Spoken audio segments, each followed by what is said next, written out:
Bismillahirrahmanirrahim. Lajeng. Fasubhanahu min azizin la hadda yanaluh wa la adda yahtaluh. Maka maha sucilah dia Allah. Min azizin. Aziz itu kalau secara bahasa yaitu perkara yang sangat sulit untuk ditemui. Nah, kalau perkara itu satu-satunya, itu perkara yang paling sulit untuk ditemui. Apalagi Allah itu bukan arad, bukan jauhar. Maka dikatakanlah di sini aziz. Itu istilah dari Allah Maha Suci dari sifat-sifat makhluk. La hadda yanaluhu, tidak ada batasan yang menggapainya. Wala adda yahtaluhu, dan tidak ada perkiraan yang mampu untuk mencapainya. Nah, nanti semua perkiraan yang ada di dalam diri kita tentang Allah itu pasti salah. Tentang zatnya, bukan tentang sifatnya. Kita bedakan antara zat dan sifat ya. Sifat itu adalah makna-makna yang tetap pada zat. Nah, mengenal sesuatu jika tidak bisa dikenal lewat zatnya, maka itu bisa dikenal lewat sifatnya. Dan zat ini dia mungkin untuk dikenal secara keseluruhan, mungkin dikenal dari sebagian sisi saja. Nah, zatnya Allah itu dikenal dari sisi apa? Dari sisi ketuhanannya. Zatnya Allah itu. Dari sisi ketuhanannya, bahwa dia itu ilah. Nah, dari sisi ketuhanannya inilah kita tahu sifat-sifatnya. Kalau dia ilah yang menciptakan segala perkara, dia pasti ada sebelum segala perkara. Nah, ada sebelum segala perkara ini kita sebut qidam.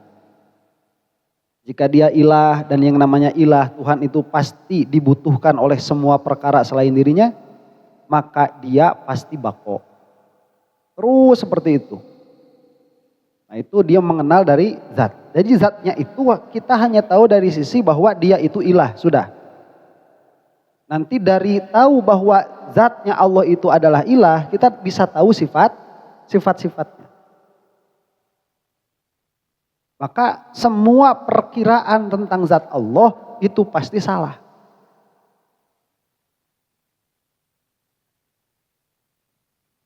Wala amadayah suruhu, dan tidak ada batas yang membatasinya. Wala ahadayan suruhu, dan tidak ada seorang pun yang menolongnya. Nah, lihat bahasanya ya. Wala amadayah suruhu, tidak ada batas yang membatasinya. Itu keyakinan kita sama enggak sama mu'alif ini? Sama. Maka kesimpulannya jika tidak ada batas yang membatasinya, kesimpulannya Allah itu bertempat atau tidak? Tidak. Karena jika bertempat pasti terbatas. Pasti ada yang membatasinya. Dan tidak ada seorang pun yang menolongnya. Nah, sama enggak nih? Sama. Menolongnya dalam hal apa? Dalam segala hal. Allah itu jika dia membakar itu tidak ditolong oleh api. Jika Allah membuat kenyang itu tidak ditolong oleh makanan. Jadi menolong Allah itu tidak bisa diterapkan secara hakikat. Makanya kita harus paham, orang yang gak paham balaghah, gak paham majaz, itu akan masuk ke dalam kesyirikan. Kata Al-Imam Sanusi, salah satu sumber kemusyrikan itu tidak mengetahui uslub Arabiyah. Karena dia akan menganggap nas-nas yang zohir sebagai zohir dan nas-nas yang majaz sebagai zohir juga. Sekarang begini, ada nggak bahasa kita itu menolong Allah? Ada nggak bahasa itu? Ada, bahasa itu ada. Bahasa itu ada, bahwa kita itu harus menolong Allah.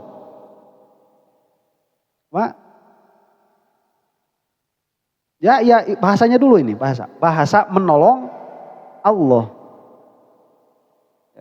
meminjamkan harta kepada Allah itu ada nggak bahasanya? Ada.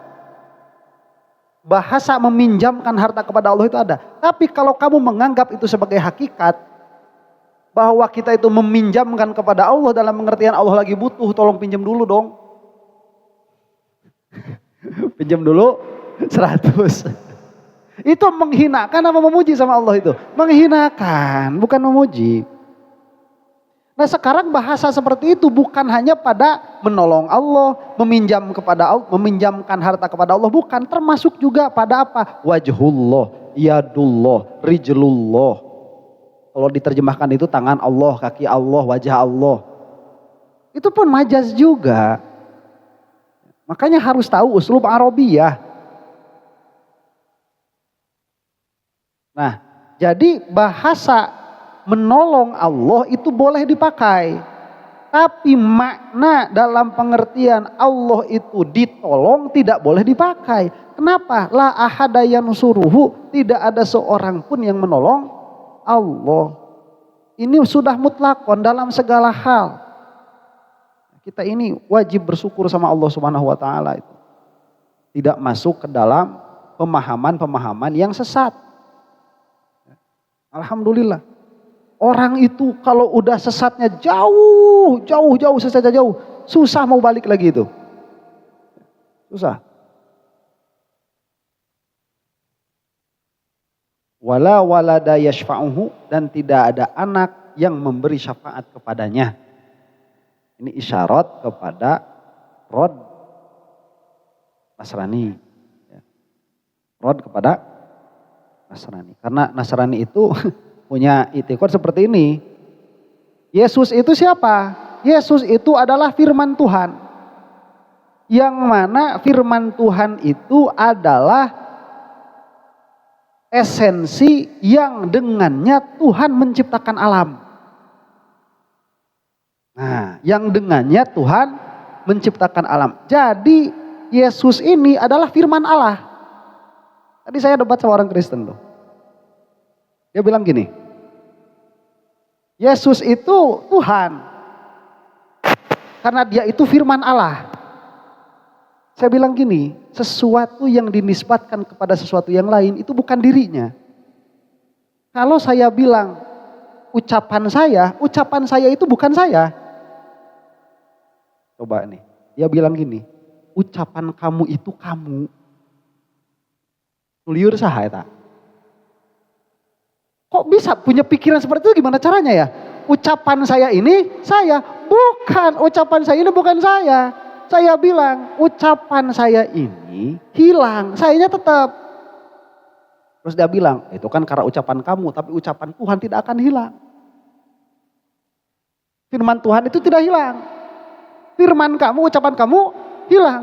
Saya bilang, kalaupun firman Tuhan tidak hilang, dia tetap bukan Tuhan. Dia tetap bukan Tuhan. Kenapa? Karena firman Tuhan itu adalah kreasinya, bukan dirinya. Orang pan musalamah. Orang musalamah lah. Mun gak ya firman Tuhan. Dari awal kan pikirannya udah cacat. Masa dibilang ucapan saya itu diri saya? Ya enggak lah. Ucapan saya itu bukan diri saya. Kalau dia itu berdalil bahwa ucapan saya hilang gara-gara saya bukan Tuhan, ucapan Tuhan itu tidak akan hilang karena dia Tuhan, oke. Tapi firman Tuhan tetap bukan Tuhan. Karena logikanya ucapan saya pun bukan saya, tapi kreasi saya.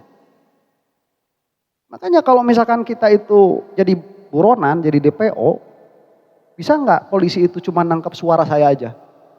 Nggak bisa ya, ditangkapnya harus inilah, harus sayanya itu. Ucapan saya bukan saya. Kalau ucapan saya itu saya, maka cukup polisi itu menangkap ucapan saya. Nah. Bayangan saya itu bukan saya. Karena kalau bayangan saya itu saya, kalau nggak ada bayangannya ya sayanya nggak ada. Atau kalau bayangannya diinjak, sayanya keinjak. Itu sudah dua entitas yang berbeda. Nah, ini rod bagi i'tiqadnya Nasrani. Karena Nasrani itu punya pikiran seperti itu. Jadi jelimet bener, gak bisa difaham memang. Yang tadi satu udah musalamah, penjelasannya masuk akal, terima kasih. Udah satu musalamah. Satu lagi bilang saya mau kebaktian menari ahad kan. Silahkan Adinda. Hah? Yang satu mengakui, penjelasannya masuk akal. Itu mengakui. Jadi 3 orang tuh, yang satu lagi bilang saya mau kebaktian.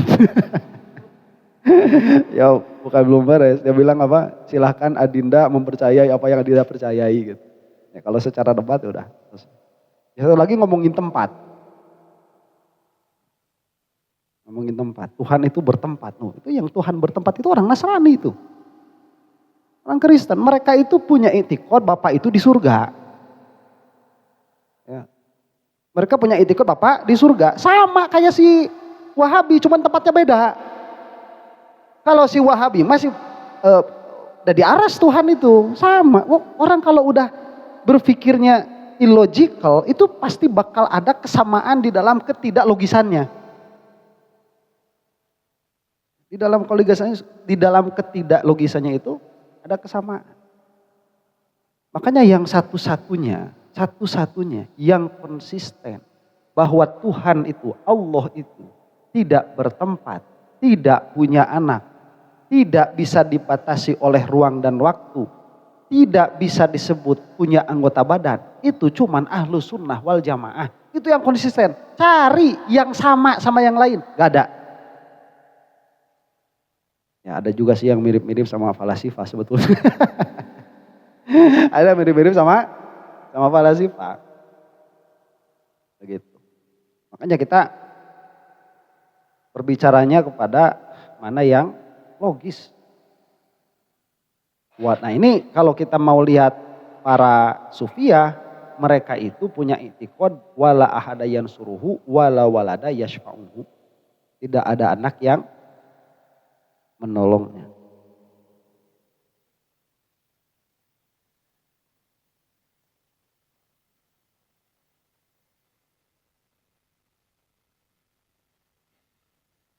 Jadi Tuhan itu tidak ada nisbah dengan makhluk. Jadi kan gini ya, kalau kita mau menyebutkan sesuatu itu apa dari sesuatu, kita itu harus menghubungkan 2 makna itu.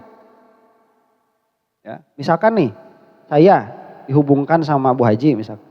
Bu Haji ini murid saya ini gurunya. Sahlah nama murid kepada Bu Haji dan sahlah nama guru sama saya.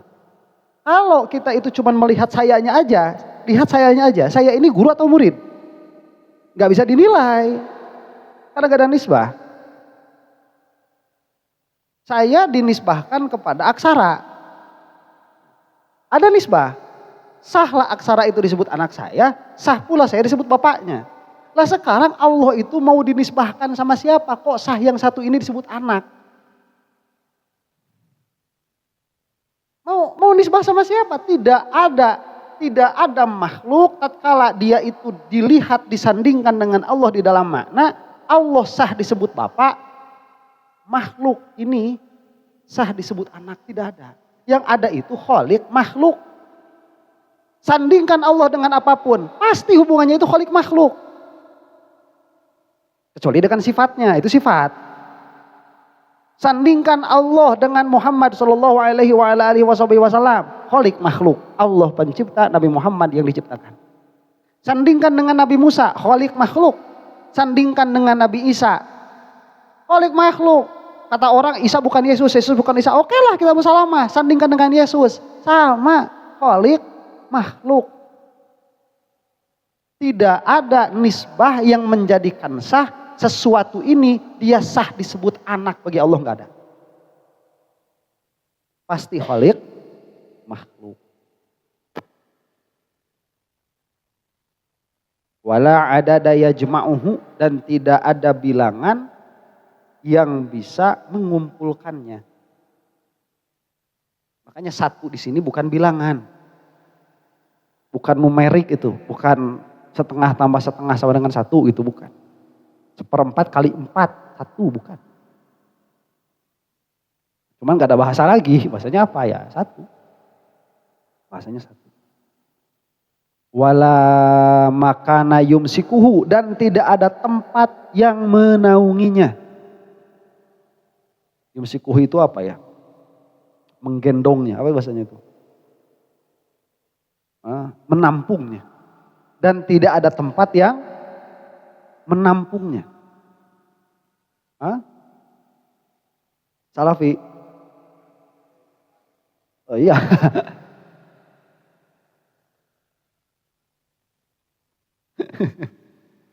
Salah deh. Jadi aras sama Allahnya itu gede Allahnya gitu.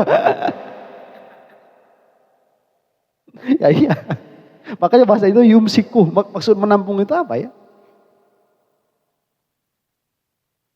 Ya bukan mencakup, bukan meliputi. Jadi yumsiku itu dia mampu untuk menahannya begitu. Tidak ada tempat yang mampu untuk menahannya. Menggenggamnya begitu. Ya sudah susah itu bahasanya. Ya, yang jelas sudah tidak bertempat. Jadi minimalnya gini dulu lah. Kalau kamu punya i'tiqad bahwa Tuhan itu bertempat, bahwa Allah itu bertempat, kamu sudah tidak sama dengan Imam Qushairi. Minimalnya begitulah. Kalau misalkan nggak mau repot-repot mikir itu. Ya. Ini saya lihat orang-orang sesat di YouTube itu kayak siapa? Saiful siapa? Saiful Jamil. Saiful Jamil itu nggak ngomong agama jadi kita nggak tahu. Itu aja kayak apa? Saiful Saha itu. Ada tuh orang Bandung. Orang Bandung lahirnya di Garut, eta orang Garut eta. Ya. Saiful Saha itu teh. Sasar itu mah. Sesat itu. Duka orang mana? Saiful Amin gitu kalau nggak salah namanya. Nantilah dilihat lah namanya siapa. Lupa saya. Ya diustadkeun. Sesat. Wala zamana yudrikuhu, dan tidak ada waktu yang mengenainya. Tidak ada waktu yang mengenainya. Karena waktu itu kan masuk sama kita kan, bukan kita masuk sama waktu tuh. Kita lagi diam-diam aja tahu-tahu waktu zuhur. Nanti bumi mengelilingi matahari 365 hari, tiba-tiba kita harus bikin kue. Harus bikin kue kan, ulang tahun. Tiba-tiba gitu. Berarti karena kita itu kena oleh waktu. Allah Subhanahu wa ta'ala tidak terkena oleh waktu. Makanya tidak bisa dikatakan terlewat berapa tahun, itu gak bisa. Allah itu umurnya berapa, gak bisa. Karena Tuhan itu, Allah itu tidak kena oleh waktu. Wala fahma yuqaddiruhu, dan tidak ada pemahaman yang bisa membatasinya.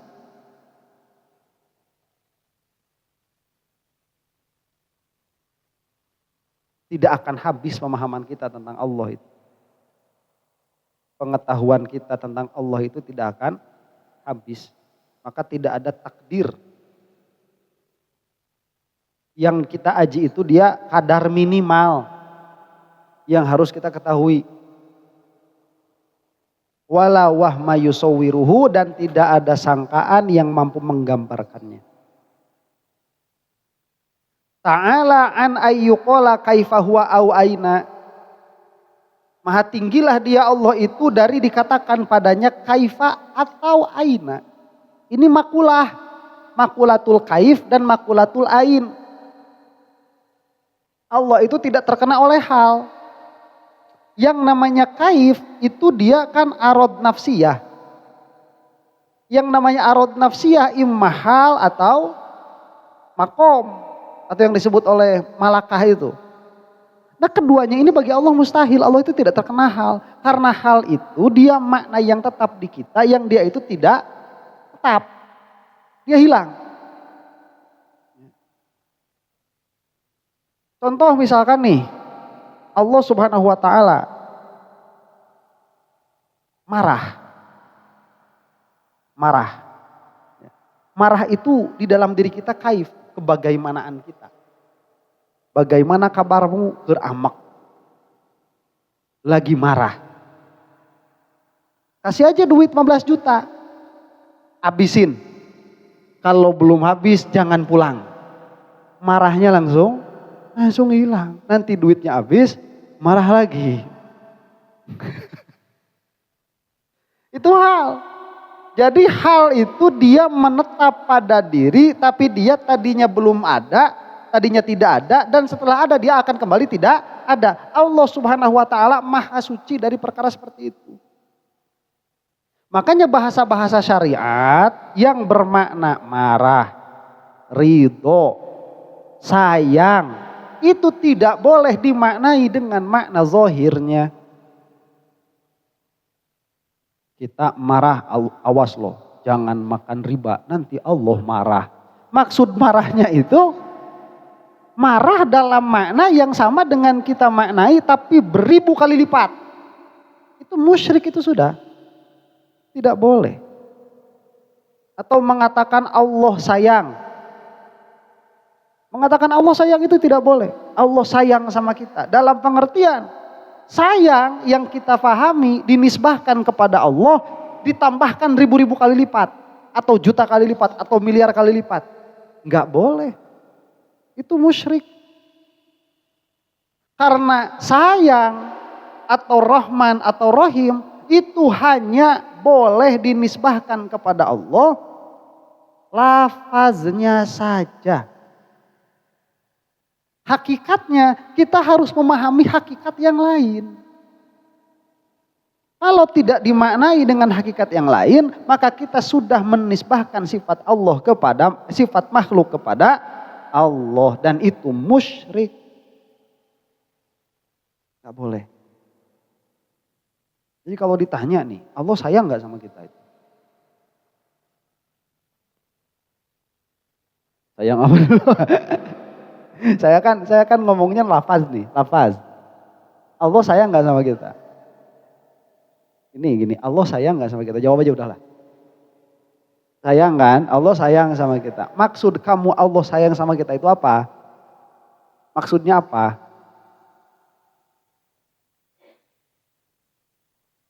Banyak pemberiannya. Maksudnya itu memberi tanpa kita minta. Memberi tanpa kita minta. Itu maksudnya Allah sayang sama kita itu. Bukan Allah sayang sama kita. Bukan. Allah marah gak sama orang-orang yang bermaksiat? Apa maksudnya Allah marah itu? Akan memberi siksa jika tidak diampuni. Jadi secara lafaz itu tetapkan, tapi maknanya itu dimaknai dengan makna yang lain. Jangan makna yang kita pahami. Untuk makhluk. Awik tasaba bisonaihi zaina. Atau ya, maha suci Allah dari dikatakan Allah itu mendapatkan keindahan karena ciptaannya. Allah menciptakan makhluk. Bertambah muliakah Allah? Tidak. Allah menciptakan yang indah-indah. Di antaranya seperti apa? Rendah. Kemarin saya lihat TikTok. Ada tulisan gini. Buat yang jomblo-jomblo, pertahankanlah kejombloanmu. Karena janda-janda di Bogor gila-gila speknya. Itu spek tinggi. Jadi pulungan randawe. Spek lagi salah rada ya. Kurang. Aduh. Ya barudak TikTok. Guru, kenapa kalau saya punya uang itu kok cepat hilangnya? Apakah uang itu termasuk siluman juga, guru? Orang ngakak itu. Dirinya mau ngakak kan humor-humor gitu mah dia. Selera humor lagi sepeda. Oh dia lah. Berapa yang seri? Jadi selera humor itu nunjukin kanu kecerdasan. Kepungkur tuh ada kisah ya. Dulu ada kisah. Al-Quran itu kan mengatakan semua ilmu ada di dalam Al-Quran. Orang itu dia sampai, saya tuh gak percaya semua ilmu ada di dalam Al-Quran. Sampai dia datang ke ulama. Datang ke ulama, katanya Al-Quran itu menyimpan semua ilmu. Iya, benar. Kalau Al-Quran menyimpan semua ilmu, saya mau nanya. Menurut Al-Quran, tas saya ini bisa isi berapa roti? Jadi dibawa tas. Terus dibilang, bisa isi berapa roti? Terus dia bilang gini, si gurunya bilang gini, coba kamu tanya ke tukang roti. Gak usah diisiin roti, cuma tanya ke tukang roti, ini bisa muat berapa roti. Tukang roti udah tahu kan, kalau ngelihat kantong segede gitu udah tahu, karena udah keseringan kayak. Dia datengin tukang roti, berapa isinya? Ya paling canda 30-40 lah. Yang pasti berapa? 40 lah. Segini mah. Tapi itu masih kurang lebih lah, karena tergantung ukuran rotinya, 40. Udah dapat jawaban. Udah, berapa? 40. Ya udah, itu jawaban Quran. Kok bisa itu jawaban Quran? Itu kan jawaban tukang roti. Nah, kamu kan nanyain sama Quran. Kata Quran, fas'alu ahla dzikri in kuntum la ta'lamun. Kata Quran, tanyalah kepada ahlinya kalau kamu nggak tahu. Nah, itu hakikatnya jawaban Al-Quran. Oh iya gitu. Aku udah masih lagi nggak barakatak. Eta humorna sufi. Nah, orang itu seri-seri acang gitu. Nah, itu teh humornya sufi. Jadi selera humor itu beda-beda. Nah, kumaha ilmu. Mun ilmuna luhur ku sakitu bae seuri barakata. Kata Syekh Hamzah Yusuf itu pernah ngobrolin cerita itu. Kata Syekh Yusuf itu, kalian itu senyum itu gratis kok katanya gitu. Gak ada yang ketawa, emang gak lucu. Ya, humornya gitu Syekh Yusuf. Karunya. Awik tasabison izaina awud dafa'a bi fi'lihin naqsa wasyaina. Atau menghilangkan dengan perbuatannya itu kurang dan cacat. Allah itu dengan perbuatannya tidak menghilangkan kecacatan apapun dari Allah. Karena Allah tidak ada cacatnya. Dan tidak menambal kekurangan apapun dari Allah. Karena Allah tidak ada kurangnya.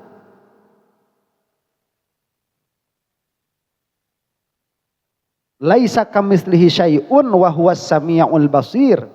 Tidak ada satu perkara pun yang semisil dengannya.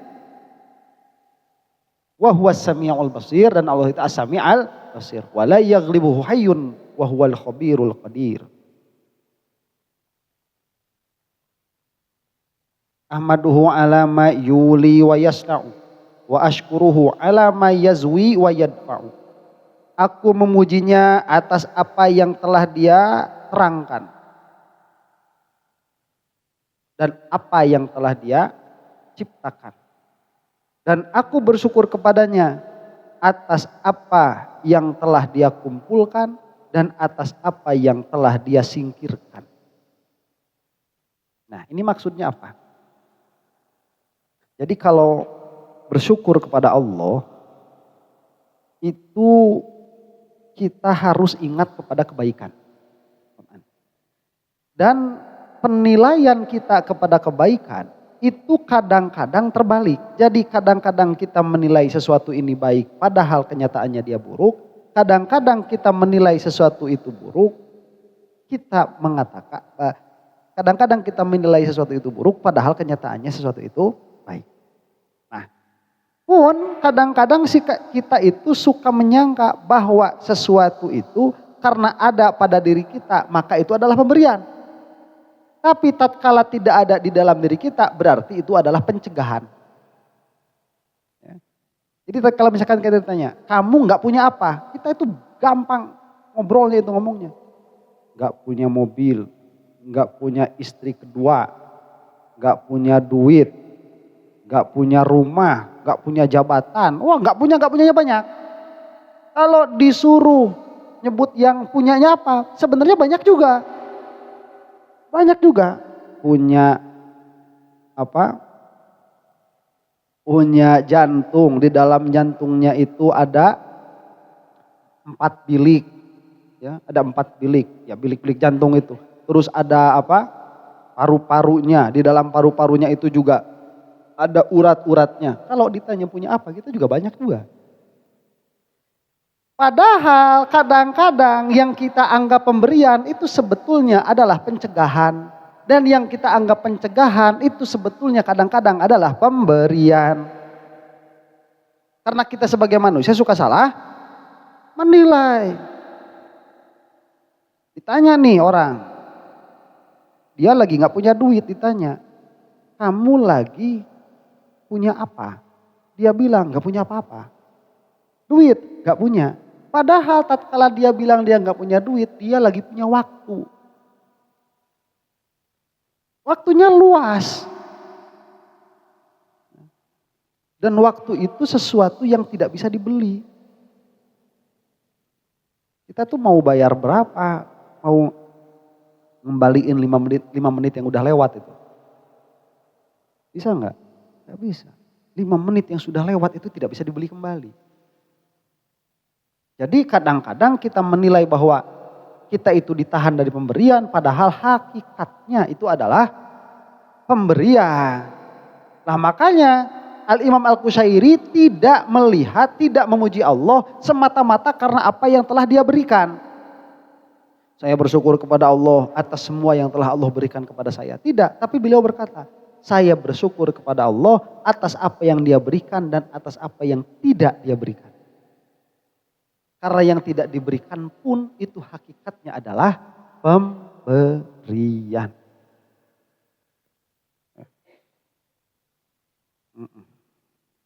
Wa atawakkalu alaihi wa aqna'u, dan aku hanya bertawakal kepadanya dan aku merasa cukup dengannya. Wa ardo bima yu'ti wa yamna'u, dan aku ridho atas apa yang dia berikan dan atas apa yang dia cegah.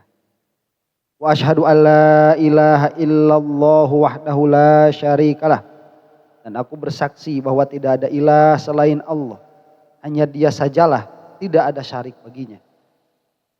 Syahadata muqinin bitauhidih, dengan syahadat orang yang yakin dengan tauhidnya Allah. Nah kita bahas syahadah dulu sebentar ya. Syahadah itu adalah persaksian. Yang mana persaksian itu adalah perbuatan apa? Lisan atau perbuatan batin? Persaksian itu. Persaksian apakah dia perbuatan lisan atau perbuatan batin? Nah itu, dia itu perbuatan yang tersusun dari 2 susunan. 1 perkara batin, 2 perkara zohir. Perkara zohirnya jika dia punya lisan maka dengan berbicara. Jika dia tidak punya lisan maka dengan menulis atau dengan isyarat. Tapi dia baru sah menjadi persaksian jika dia betul-betul mengetahui apa yang dia saksikan. Makanya saya sering mengulang, yang namanya saksi di persidangan itu dia harus mengetahui dengan benar apa yang akan dia persaksikan. Jika dia tidak mengetahui apa yang akan dia persaksikan, maka persaksiannya itu dianggap kesaksian palsu. Begitu pula mengenai syahadah ini. Syahadah ini persaksian apa? Persaksian bahwa tidak ada ilah selain Allah. Itu pengertiannya, Allah, ilah itu, Tuhan itu hanya Allah, tidak ada selainnya. Nah, nanti kalau kita di akhirat dipinta persaksian, apakah kamu bersaksi bahwa ilah itu hanya Allah? Apakah kamu bersaksi bahwa yang namanya Allah itu adalah ilah satu-satunya dan tidak ada selainnya? Nah, kalau kamu bilang iya, kamu harus benar-benar tahu bahwa tidak ada ilah selain Allah. Bukan hanya menyebut tidak ada ilah selain Allah, tapi harus tahu tidak ada ilah selain Allah. Nanti di akhirat atau di kubur, persaksian seperti itu akan diterima. Jika persaksiannya tidak seperti itu, maka dia tidak akan diterima. Coba ya, ada hadis nih. Kalau kita masuk kubur, pertanyaan pertama yang ditanyakan apa? Man rabbuka? Kalau orang mukmin jawabnya apa? Allah. Kalau orang munafik atau orang kafir jawabnya apa? Nah itu masalahnya. Mereka bukan menjawab selain Allah. Mereka menjawab la adri. Saya tidak tahu. Pasti begitu. Jadi enggak gini, man rabbuka, Yesus, salah, jedek. Enggak. Man rabbuka, Brahma, salah. Enggak gitu. Orang-orang yang di dalam hatinya itu tidak ada Allah, tatkala ditanya man rabbuka, jawabannya la adri, saya enggak tahu. Bukan, karena semua yang salah tidak ada dalil. Semua yang salah tidak ada dalil. Sedangkan dalil itu adalah perkara yang menjadikan kita bisa bersaksi. Apa dalilnya Yesus itu adalah anak Tuhan? Gak ada dalilnya. Yang ada doktrin. Apa dalilnya Brahma itu adalah dewa? Gak ada dalilnya. Yang ada doktrin. Karena kalau dicari-cari dalil gak bakal ketemu. Yang ada subhat-subhat yang dianggap sebagai dalil. Makanya kalau orang itu nggak punya dalil terhadap wujudul ilah dan terhadap tauhidnya Allah Subhanahu wa taala, kalau kita bisa menyimpulkan hadis itu, nanti di dalam kubur dia itu ngejawabnya apa? La adri. Karena dia ditanya tentang persaksian dirinya. Nih coba nih kalian nih, kalau saya tanya. Kasus Vina Cirebon. Yang membunuh siapa? La adri kan? Saya nggak tahu. Loh kan banyak teori-teorinya kan. Ada yang bilang Peggy, ada yang bilang Eki masih hidup, ada yang bilang kecelakaan lalu lintas. Banyak teorinya kan. Kamu bersaksinya yang mana? La adri. Meskipun kamu condong kepada satu, menurut saya ini yang bunuh si Anu. Tapi kalau kamu memang benar-benar dipintai persaksian, kamu bakal jawabnya apa? Tidak tahu. Nanti yang bisa ditanya ini siapa? Vinanya itu. Dia menyaksikan kok siapa? Itu sebab kematiannya apa? Siapa yang membunuh? Saya bersaksi. Begitu kan? Dia tahu kejadiannya kok. Makanya di kubur itu nanti orang-orang yang tidak bertuhan kepada Allah. Atau mensyarikan Allah, memusyrikan Allah. Jawabannya bukan dengan jawaban dengan siapa Allah dimusyrikan. Tapi jawabannya, la adri, saya tidak tahu. Kata Imam Sanusi, awas, jangan-jangan orang yang di dunianya beriman kepada Allah tanpa dalil, tanpa pengetahuan, di dunianya saja dia bisa ucap asyhadu alla ilaha illallah wa asyhadu anna muhammadar rasulullah. Karena di dunia itu lisan bisa berkata apa yang tidak ada di dalam kolbu. Tapi di dalam kubur, lisan tidak akan bisa berkata apa-apa. Yang dipintai persaksian adalah diri kita. Maka jika kita bersaksi dari sekarang, bersaksi dalam pengertian mengetahui bahwa ilah itu hanya Allah, tidak ada selainnya. Maka tatkala ditanya nanti di kubur, man rabbuka, jawabannya Allah. Karena kalau wali-wali itu begitu ditanyakan gitu. Wali-wali saking apa? Jelasnya Allah Subhanahu wa taala. Nah, di dunia itu lisan kita ini bisa berkata-kata apa yang tidak ada di dalam hati. Saya itu loh bisa bilang, saya ini loh punya duit 3,5 M. Saya bisa ngomong. Itu tidak sesuai dengan apa yang ada di dalam kalbu. Tidak sesuai. Di kubur nanti nggak bisa. Makanya pastikan sama kamu nih sebelum mati. Kamu itu bersaksi bahwa ilah hanya Allah. Itu persaksian dari lisan atau persaksian dari kalbu. Dan maksud persaksian dari kalbu itu bukan menyangka, bukan meyakini, tapi mengetahui. Tahu enggak bahwa ilah itu hanya Allah. Makanya harus dalilin, harus dari dalil. Wa asyhadu anna Muhammadan abduhul mustafa wa aminuhul mujtaba wa rasuluhul mab'utsu ila kafatil wara. Belum ya. Mustajirin bi husni ta'yidihi. Nah, makanya bahasanya Al-Imam Qushairi bagaimana?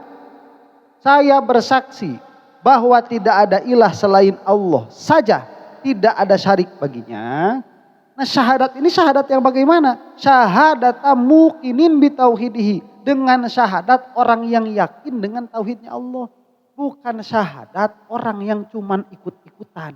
Orang ngomongnya apa? Jangan cuman ikut-ikutan. Orang bilang anu, kita bilang anu. Itu bukan syahadatnya sufiyah. Makanya saya bilang sufi itu mustahil kalau mereka bukan mutakallimin. Karena mereka nanti akan salah menghukumi kejadian-kejadian spiritual yang dialami oleh mereka. Nanti lihat jin disangkanya malaikat. Lihat malaikat disangkanya Allah. Kenapa bisa terjadi seperti itu? Karena akalnya tidak terbiasa melakukan tafkir, berpikir. Mustajirin bihusni ta'yidihi, yang meminta pahala dengan kebagusan, dengan penguatan dari Allah Subhanahu wa taala. Mustajirin, lihat. Sufi sekelas Al-Imam Al-Qushairi masih meminta pahala. Makanya saya bilang, kita itu kalau tidak tertarik dengan surga dan tidak takut sama neraka, jangan-jangan kita itu bukan tidak mau surga, tapi jangan-jangan kita itu tidak iman sama adanya surga. Saya ini ibadah bukan takut karena neraka. Kamu jangan-jangan bukan gak takut sama neraka, tapi gak iman sama adanya neraka.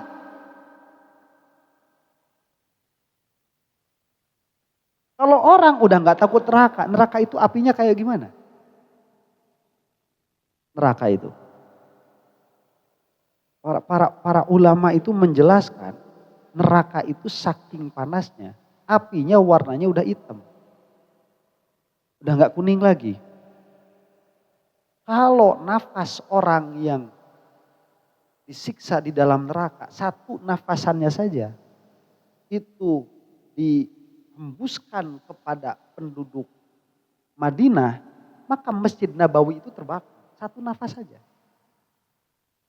Baju orang yang ada di dalam neraka itu, jika dibawa ke dunia, seluruh dunia gosong.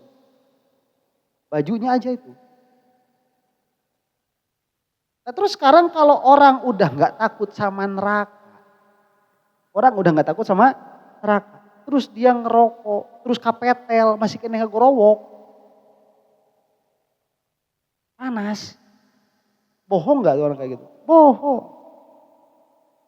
Makanya Syekh Al-Haddad itu, tatkala beliau datang ahwal tidak takut neraka, tangannya dimasukkan ke dalam tungku pembuatan besi, pembuatan pisau. Itu dimasukkan tangannya itu. Karena datang ahwal tidak takut neraka. Ya karena beliau wali, tangannya gak kebakar. Kalau kita bilang gak takut neraka, ya cucungu kabur. Gak takut neraka, ada yang nagih hutang, kabur. Itu mah bukan gak takut neraka, itu mah bisa jadi gak percaya sama adanya neraka. Nah, sama neraka gak takut, besok mau bayaran anak gak punya duit kok takut. Bohong itu, gak takut sama nerakanya itu. Pun beribadah karena tidak tergiur oleh surga. Itu pun hati-hati karena bisa jadi bukan tidak tergiur sama surga, tapi gak percaya sama adanya surga. Surga itu perempuan-perempuannya, Masya Allah, speknya itu wah udah bidadari. Ya. Terbuatnya dari Faron.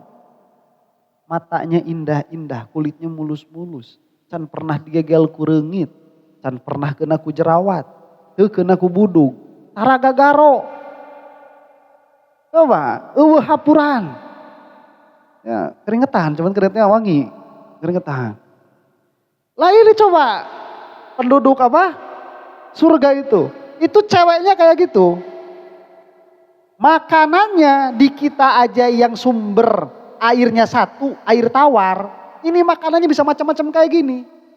Di surga sumber mata airnya 4. Itu yang dibicarakan. Yang gak dibicarain gak tahu. Itu gimana buah-buahannya, gimana hewan-hewannya di surga itu. Nah terus kita bilang saya ini kalau ibadah sama Allah bukan karena ingin surga. Enggak, ini karena apa? Karena Allah. Tapi kalau ada cewek lewat, dilihat. Kalau ada makanan enak, dimakan. Diajak ngabaso, nuturkeun. Yang kayak gitu itu bukan gak mau surga. Bisa jadi gak percaya sama adanya surga. Itu hati-hati. Makanya kita itu diajarkan sama Al-Imam Al-Qushairi. Udah, gini aja dulu. Surga itu inginkanlah. Neraka itu takutkanlah. Karena kamu itu sama Allah itu susah takutnya. Ya udah minimal-minimal itu takut dulu sama neraka. Mau dulu sama surga. Jadi harusnya gini, kalau ada cewek cantik lewat kita itu masih suka ngelihat gitu ya. Nah berarti kan masih mau tuh. Apalagi sama cewek-cewek yang ada di surga. Harusnya lebih mau lagi. Ustad, apa-apa cek Pak Budi teh. Kurang ke Bogor yuk. Nah, randana spekna.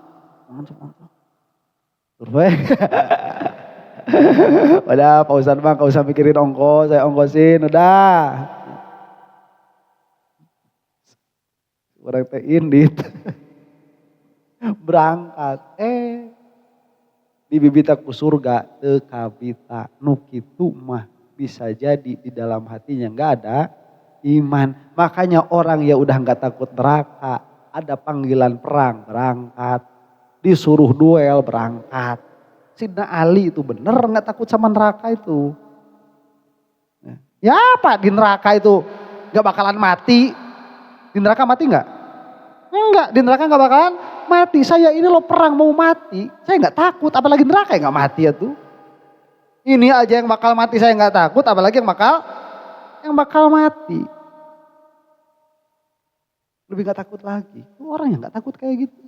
Mau duel sama siapapun ayo. 1 lawan 10 ayo, 1 lawan 100 ayo.